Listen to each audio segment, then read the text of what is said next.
Have you ever looked at your face in a mirror? I mean, like, really looked at your face. Have you ever noticed changes? There was a change. I wanted to chalk it up to me just not paying attention. It first started one morning when I was brushing my teeth. I stood really close to the mirror to get a look inside my mouth when I noticed a new wrinkle on my cheek. Now, I'm not a teenager anymore. I get wrinkles. And I know that typically human faces aren't symmetrical by nature, but a wrinkle on one side, usually those come with time. I started making faces in the mirror to see which one creased it. It was a smile, a big smile. So big the muscles in my cheeks strained to hold it. My phone buzzed, late for work again. It was probably my pillow. That's what I told myself. I kept leaning toward my rear view as I drove, trying to get a look at my face. I had to let it go. By the time I got into the office, my boss was already badgering me with new deadlines on top of the old ones. He walked me to my desk. When I sat, he hovered for an uncomfortable moment as I settled in. I looked at him.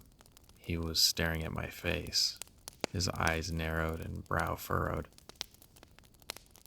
Before I could ask him what was wrong, he blinked and spun around and left, reminding me again that he needs his documents reviewed. Work was doing its job and sapping my energy away. By the end of the day, I was exhausted and my eyes were sore from staring at a computer monitor all day. I rubbed my eyes, white flashes filling my vision from the pressure. When I opened them, it felt like one of my eyelids was slower to open than the other. I was so tired. I felt a buzz at the back of my neck, an anxious feeling, indescribable, primal.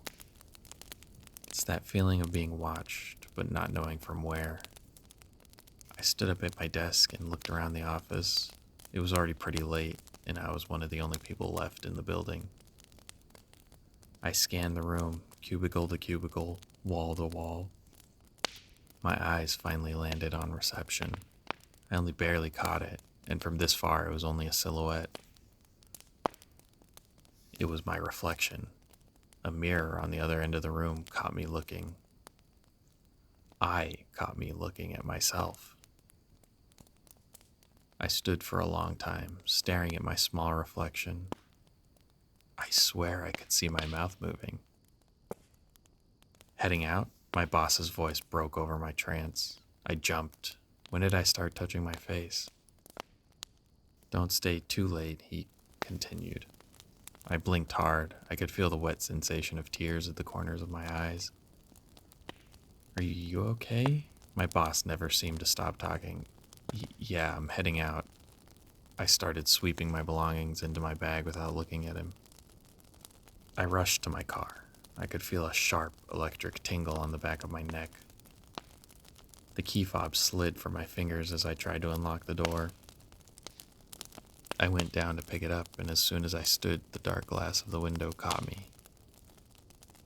For a moment, I wasn't sure if it was the shadows playing tricks on me. My stomach lurched as I saw half of my face upturned in a smile. Not a grin, not even a smirk. The muscles, they were pulled so tight that they trembled. My cheeks stretched back nearly to my molars.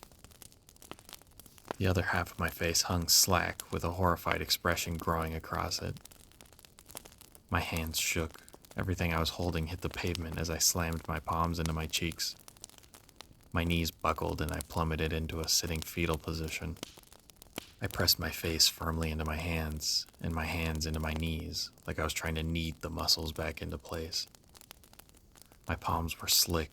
The salty taste touched my mouth briefly as I slowly uncurled my body from itself. I didn't want to stand, not if I might see it again. I gathered my things without lifting my head. I opened the car door from the ground and crawled into the driver's seat. I couldn't sit up yet. I reached up, shoving the rearview mirror away from sight. I pushed the side mirrors at odd angles so I couldn't catch glimpses of my own face. Even now, I could feel it, one half of my face twitching, the other following it a heartbeat too late. By the time I pulled into my parking lot, the tendons of my arms burned. I had to pry my hands off of the steering wheel. I don't know if my face was twitching anymore. There was a dull ache that replaced any expression I made. My apartment was pitch dark. I decided to leave it that way. I dragged myself into bed and slowly drifted into a dreamless sleep. My breath hitched. I jolted upward.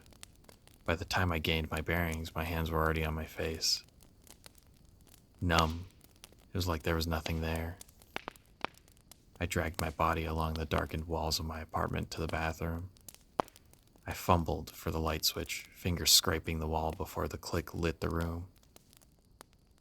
My fingers drummed up and down my face, but I couldn't feel them.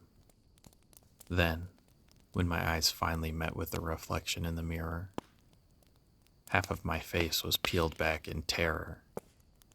A silent scream. The other half, the same side that smiled at me, wore only a smirk, a knowing. I could feel neither. I pressed my hands into my skin, trying to smash, scrape, squeeze the expressions off. And before I could do anything else, my face started changing. Like a sliding glass door closing, the smirk started to drag across my lips, sealing away the silent scream behind a facade of horrible calmness. My limbs refused to answer as my arms dropped to the side. Sometimes I feel like I'm in control, or maybe it just feels like I am. The deep wrinkle now has a matched partner on the other side of my face. I smile.